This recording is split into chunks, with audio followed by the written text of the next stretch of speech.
Dúvidas que eu quero tirar contigo, eu te assisto há muito tempo, então é muita coisa acumulada. Aham. Primeiro, essa questão do que fazer dentro do avião. Empatia é a solução. Segundo é o seguinte, estou dentro do voo. Tem muita gente que não voa porque tem medo de voar.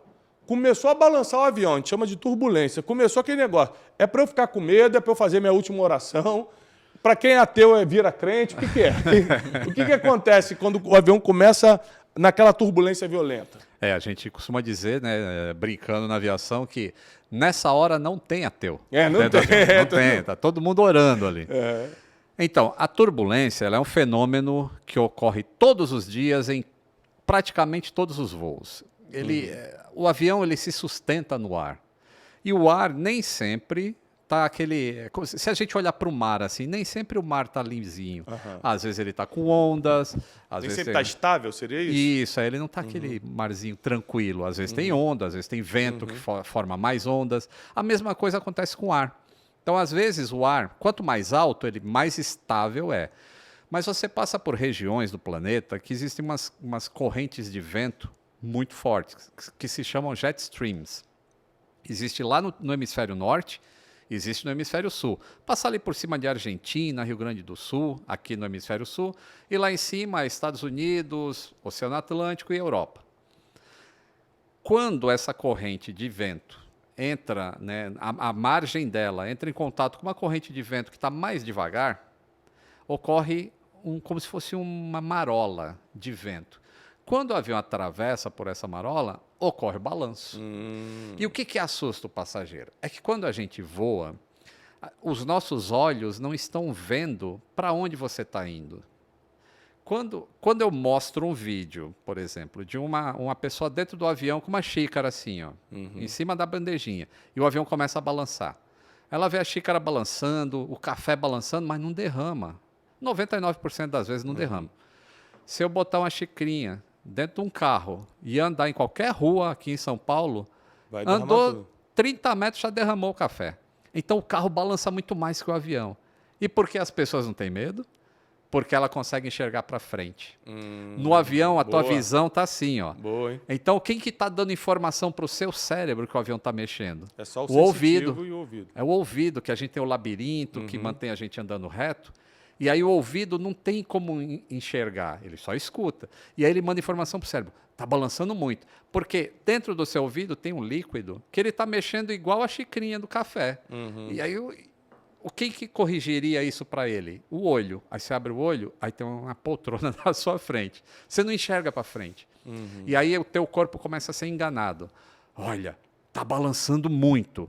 Está terrível isso aqui. E é o ouvido falando para o teu cérebro. Aí os músculos do teu corpo, 5% da tua sensação vem dos músculos. Aí os músculos estão balançando na cadeira também. Aí os músculos falam para o cérebro, tá muito ruim isso aqui, viu? E a pessoa acaba ficando com medo do que não está acontecendo, porque ela está sendo enganada. E na hora que eu mostro esse vídeo, olha, a água balançando no carro, olha a água balançando no avião.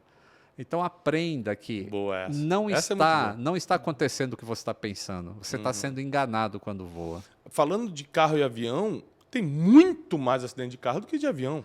2.000% a mais do que em avião. Então por que as pessoas têm medo do avião se o carro é muito mais perigoso? Porque existe uma coisa na sociedade, não, na ciência que se chama percepção de risco. Por exemplo, se eu falar para você assim, você tem medo de nadar numa praia no Recife? Porque lá é cheio de tubarão. Você vai morrer de medo, não vai? Quantas pessoas morrem atacadas por tubarão por ano nos Estados Unidos, por exemplo? 15. Por ano, 15 pessoas morrem atacadas por tubarão. Atacadas por cachorro, 15 mil. Cachorrinho fofinho. Então, a pessoa ela não tem a percepção de risco que um cachorro é mais perigoso do que o tubarão. Porque o tubarão, se ela não entrar na água, acabou o problema. Mas o cachorro, ela vai lá, vai passar a mãozinha e o cachorro pode ser perigoso. Então, essa percepção de risco é que causa esse medo. E a imprensa tem um papel preponderante nisso, porque a imprensa ela não conhece muito de aviação, e ela põe muita notícia de coisas que não está acontecendo nada de errado, mas ela noticia aquilo e ainda põe assim, pânico a bordo, como aconteceu hoje. Um avião arremeteu porque o tempo estava ruim, lá no Nordeste. Ele saiu, acho que, eu não lembro agora a cidade, mas ele ia para Belém e chovendo pra caramba lá, o cara ficou esperando, não melhorou, ele voltou para onde saiu. E a manchete era horas de horror dentro de um avião. Falei, gente, o avião foi para lá, tava chovendo, não dá para pousar, ele voltou. Não tem problema nenhum. Isso é o certo a fazer. Mas a notícia acaba pegando as pessoas assim. Esse é o protocolo, né? É o protocolo. Então as pessoas têm medo do... Se ela só se informa por isso e não tem uma pessoa na internet como eu, ou uma pessoa na família que conheça como funciona, ela vai ficar com medo.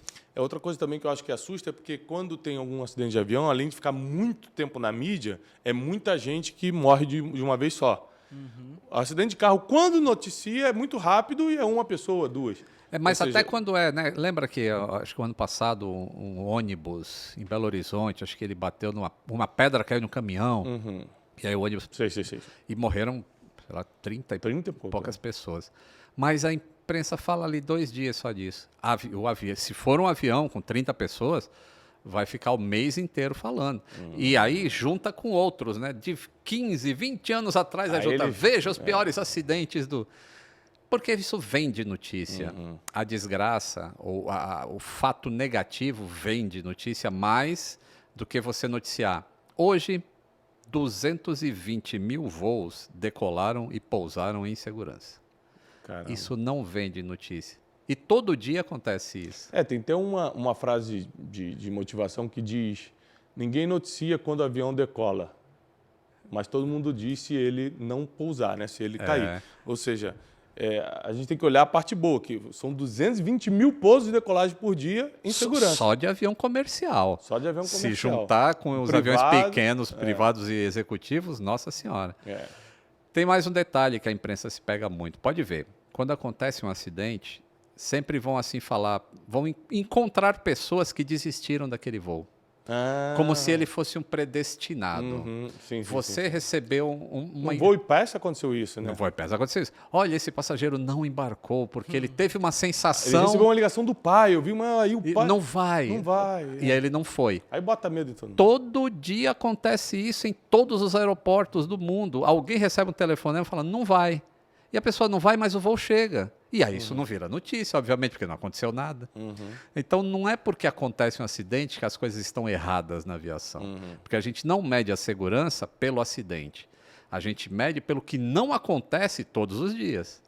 Todos os dias não tem acidente, não tem motor estourando, não tem pneu estourando, não tem um monte de vazamento hidráulico. Então isso é a segurança. O acidente é uma exceção, é igual um divórcio em casamento. Não é a regra. A regra é você ficar casado. O divórcio acontece de vez em quando. Mas se a imprensa fosse noticiar se casamento é bom ou não, só ia em cima do divórcio. Lógico. Vai sempre em cima do pior, né? Ó,